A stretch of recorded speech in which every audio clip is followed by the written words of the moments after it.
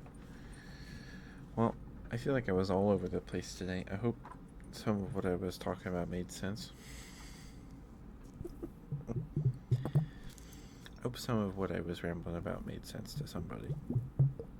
I just wanted to talk about it.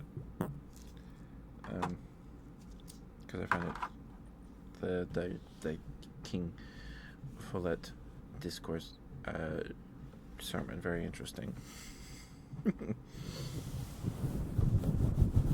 You want smooches, Saturn? Okay. I can do that for you. We have the smooch redeem is 50 points. It's 50 dust bunnies.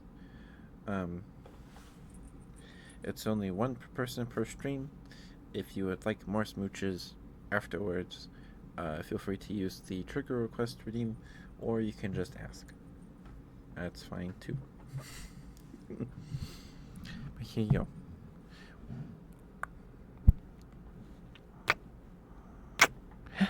I hope these are okay for you. I hope these are okay for you, Saturn.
There you go, Saturn. I hope those smooches were okay for you. Saturn, if you would like more of my ASMR content, there should still be some VODs up on Twitch. But if you want them with no ads, I would suggest going to my YouTube channel. There's no like edited content on my YouTube channel. It's just VODs. It's just a VOD repository. There's a playlist for pretty much every game we've streamed. Besides like Master Duel, I have not made a playlist for Master Duel. So there's a place for all the games we've played through, most of them. Excuse me. And there's a big long playlist of all the ASMR VODs.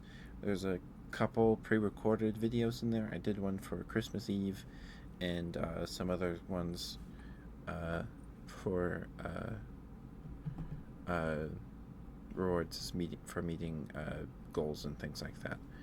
I think it's sorted by oldest to newest, so I think you can change that yourself too. I think it's like over 150 videos at this point. So plenty of content. The earlier streams probably going to be a little rough. I don't have a 3DO. I'm using a HyperX Quadcast with a fuzzy mic cover. When I started doing ASMR streams, I did not have a mic cover. So I made the fuzzy sounds by taking one of my teddy bears and rubbing his paws on the microphone. So I don't know how well those early ASMR streams hold up, but yeah.